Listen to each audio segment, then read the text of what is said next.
بسم اللہ الرحمن الرحیم۔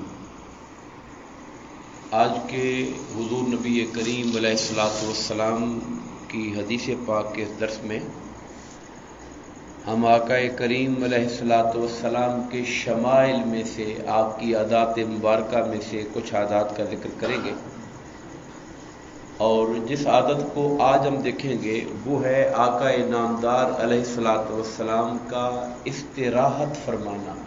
استراحت کہتے ہیں آرام کرنا۔ اللہ تعالیٰ نے ہمارے آقا کریم کو جو عظمت اور جو بلندی عطا فرما رکھی تھی،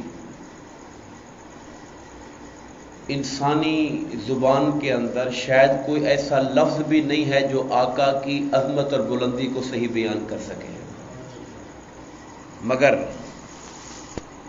آپ کی عاجزی، آپ کی انکساری اور آپ کا فقر اختیاری یہ تھا۔ میں نے لفظ بولا ہے فقر اختیاری، یعنی آپ نے خود سے اپنے اوپر ایک فقر اختیار کیا تھا۔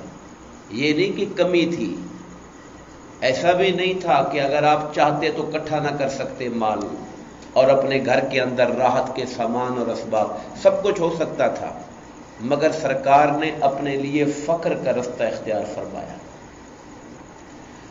اور آپ جس بستر پہ آرام فرما ہوتے تھے، بستر کیا ہوتا تھا؟ چٹائی ہوتی تھی، اور چٹائی پر عام حالات میں دوسرا کپڑا بھی نہیں بچھا ہوتا تھا، خالی کھجور کی چٹائی پہ آپ لیٹے رہتے تھے، آپ آرام فرماتے تھے۔ علامہ اقبال نے بڑے خوبصورت الفاظ میں فارسی میں کہا، بوریا ممنون خواب راحتش، تاج کسرا زیر پائے امتش، کہ ہمارے آقا آپ تو چٹائی پہ آرام فرماتے رہے اور اللہ نے آپ کی امت کے قدموں میں ایران کے خزانے ڈال دیے ہیں۔ یعنی آپ نے اپنے لیے صرف چارپائی کو اور ایک چٹائی کو چنا، مگر اللہ پاک نے آپ کی امت کے لیے کیسر و کسرا کے خزانے ان کے قدموں کے نیچے ڈال دیے تھے۔ حضرت عبداللہ بن مسعود رضی اللہ تعالیٰ عنہ روایت کرتے ہیں، دخلت علی النبی صلی اللہ علیہ وسلم وهو فی غرفۃ کانها بیت حمام وهو نائم علی حصیر۔ آپ فرماتے ہیں میں سرکار کے کمرے میں داخل ہوا تو کمرہ حمام کی طرح گرم تھا، یعنی اتنی گرمی تھی کمرے کے اندر، جیسے حمام جہاں پانی گرم ہوتا ہے اور کمرہ گرم ہوا ہوتا ہے، ایسے گرم کمرہ تھا۔ آپ چٹائی پہ آرام فرما رہے تھے اور چٹائی کے نشانات آپ کے جسم کے اوپر نظر آ رہے تھے۔ کھجور کی چٹائی پر جب آپ چادر بچھائے بغیر، موٹی چادر بچھائے بغیر لیٹیں گے تو اس کے اثرات آپ کے جسم پہ ظاہر ہوں گے۔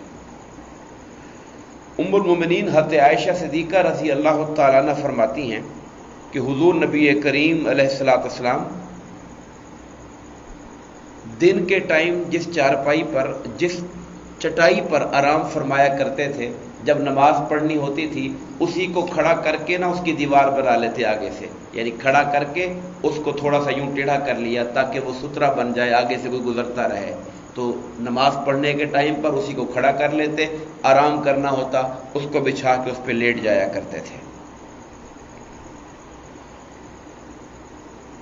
حضرت انس رضی اللہ تعالیٰ عنہ بیان فرماتے ہیں کہ میں بارگاہ نبوی میں حاضر ہوا، نبی اکرم صلی اللہ علیہ وسلم چارپائی پر آرام فرما تھے جو کھجور کے پتوں سے بنی ہوئی پٹی سے بنی تھی۔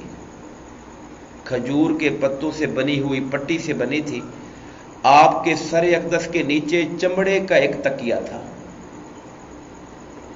جو کھجور کی چھالی سے بھرا ہوا تھا۔ صحابہ کرام کی ایک جماعت جن میں حضرت عمر بھی تھے حاضر خدمت ہوئے، تو رسول اللہ صلی اللہ علیہ وسلم نے جب چٹائی سے اپنا پہلو بدلا تو حضرت عمر نے دیکھا کہ آپ کے پہلوؤں اور کھجور کی پٹی کے درمیان، چونکہ کوئی بچھونا بستر حائل نہیں تھا، تو کھجور کی پٹی کے نشانات آقا کے پہلو اقدس پہ نظر آ رہے تھے۔ انہوں نے جب یہ منظر دیکھا عمر فاروق نے، تو آنکھوں سے آنسو نکلنا شروع ہو گئے، اشک بار ہو گئے۔ آقا نے پوچھا عمر کیا ہو گیا، کیوں رو رہے ہو؟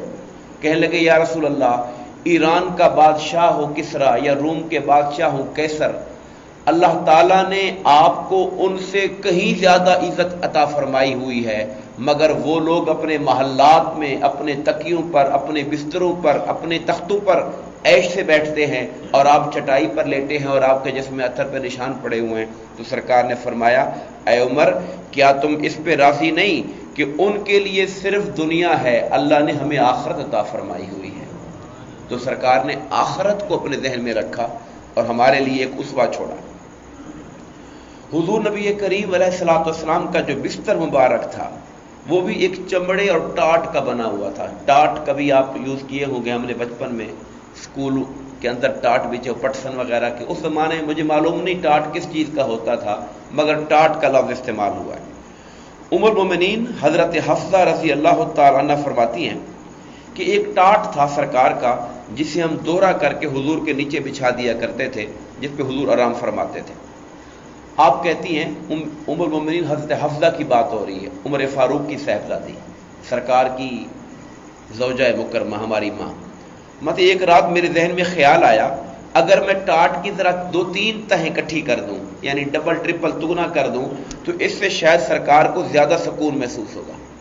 تو میں نے اس کی 4 تہیں کر کے آپ کے بستر پر بچھا دیا. حضور نے آرام فرمایا. جب صبح نیند سے بیدار ہوئے تو پوچھا حفصہ رات کو تم نے میرے لیے کیسا بستر بچھایا تھا؟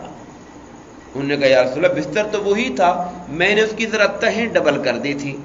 فرمایا تاکہ آپ کو آرام ملے. تو حضور نے فرمایا بستر کو اس کی پہلی حالت پہ رہنے دو, جیسے پہلے ہوتا تھا اس کو ویسے رہنے دو, کیونکہ اس کی نرمی میری تہجد کی نماز میں رکاوٹ بن رہی تھی. جو رات کو اٹھنا ہے تہجد کے لیے نا, اس کی وجہ اس کا جو آرام تھا وہ کہتا تھا میں لیٹوں ابھی, اور آرام لیٹنے کے لیے کہہ رہا تھا جبکہ وقت تہجد کا آ چکا تھا, اس لیے اس کو ویسے ہی رہنے دو جیسے یہ پہلے ہوا کرتا تھا, زیادہ آرام دہ نہ بناؤ اس کو.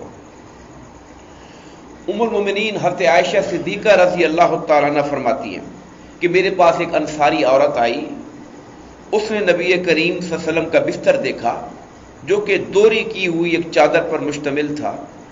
اس خاتون انصاری جیسے محلے کی کوئی خاتون آ گئی. اب سرکار جب مدینہ میں تھے, یہ بات بھی ذہن میں رکھیں, مدینے والے سارے غریب نہیں تھے, مدینہ میں بڑے بڑے مالدار لوگ بھی تھے. انصار مدینہ کے پاس جب سرکار تشریف لائے تو بڑے بڑے ایسے لوگ بھی تھے, بلکہ آپ کو ایک صحابی کا ذکر ملتا ہے جن کے کئی مکانات تھے, اور سرکار جب کسی اہلیہ کا نکاح ہوتا تو حضور کو اپنا ایک مکان, ایک کمرہ حضور کو دے دیتے. وہ حضرت فاطمہ الزہرا کو انہوں نے اپنا ایک مکان دیا تھا. یعنی صحابہ کرام میں مالداری موجود تھی. یہ میرے آقا نے اپنے اوپر پابندی لگائی ہوئی تھی, یہ نہیں کہ نذرانے اکٹھے کیے اور لوگوں نے محبتوں سے تحفے تحائف دیے تو گھر بھر دیا اپنا. سرکار کو تو کوئی تحفہ تحائف دیتا بھی تھا تو وہ بھی آگے تقسیم فرما دیا کرتے تھے, اپنے گھر میں بھر کے رکھا نہیں کرتے تھے اس کو.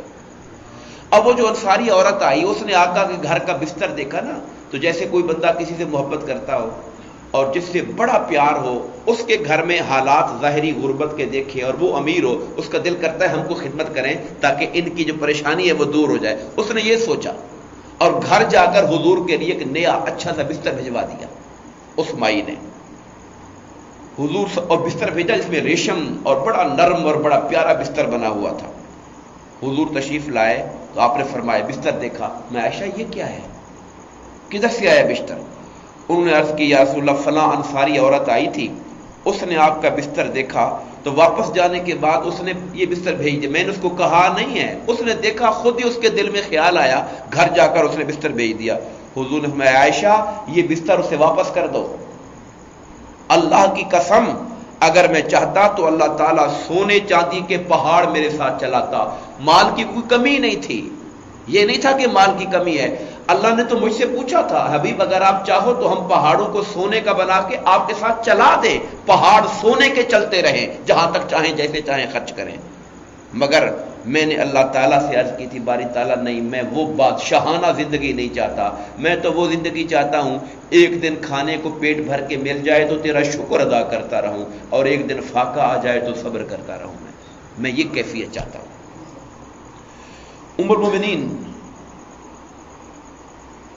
اور حضرت عائشہ حضرت حفصہ رضی اللہ تعالیٰ سے روایت ہے کہ حضور نبی کریم علیہ السلام جب سونے کا ارادہ فرماتے تو اپنا دایاں ہاتھ رخسار مبارک کے نیچے رکھتے اور 3 بار یہ دعا پڑھتے, اے اللہ جس دن تو اپنے بندوں کو زندہ کرے گا اس دن مجھے اپنے عذاب سے بچا لینا. کیا عاجزی ہے اور ہمارے لیے کیا تعلیم ہے. عذاب کیا اور مصطفیٰ، ارے عذاب تو ان کے صدقے سے ٹلنے ہیں، عذاب تو امت کو اللہ نے بچانا ہے ان کی دعا اور ان کی شفاعت سے. مگر عاجزی ان کے ساری دیکھیے، جب رات کو سونے لگتے ہاتھ رخسار کے نیچے رکھ کر 3 بار کہتے اللہ جس دن تو اپنے بندوں کو اٹھائے گا قیامت کے دن، اس دن مجھے عذاب سے بچا لینا. اور حضرت برہ بن عازب سے روایت ہے کہ حضور نبی کریم جب بستر پر لیٹتے تو فرماتے یا اللہ میں تیرے نام سے ہی سوتا ہوں اور تیرے نام سے ہی زندہ ہوتا ہوں. آپ سونے کو موت کہتے تھے کہ یہ جو نیند ہے یہ موت کی بہن ہے. میں تیرے نام سے ہی مرتا ہوں، بے اسم کا اموت و بے اسم کا احیا، تیرے نام پر ہی میں مر رہا ہوں یعنی سو رہا ہوں اور تیرے نام پر ہی میں زندہ ہوں گا. اور جب صبح آپ اٹھتے تھے تو پھر آپ پڑھا کرتے تھے الحمدللہ الذی احیانی بعد ما اماتنی، سب تعریفیں اللہ کے لیے ہیں جس نے مجھے نیند والی موت سے پھر زندگی عطا فرما دی ہے اور آج کا دن پھر نیا نصیب فرما دیا ہے مجھے.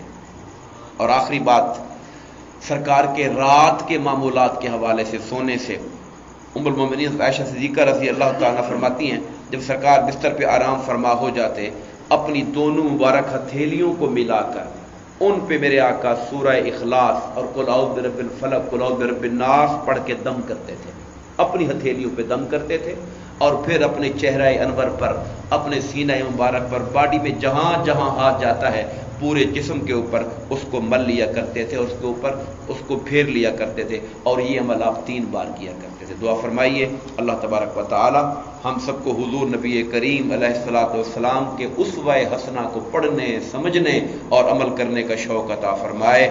آمین. وما علینا الا البلاغ.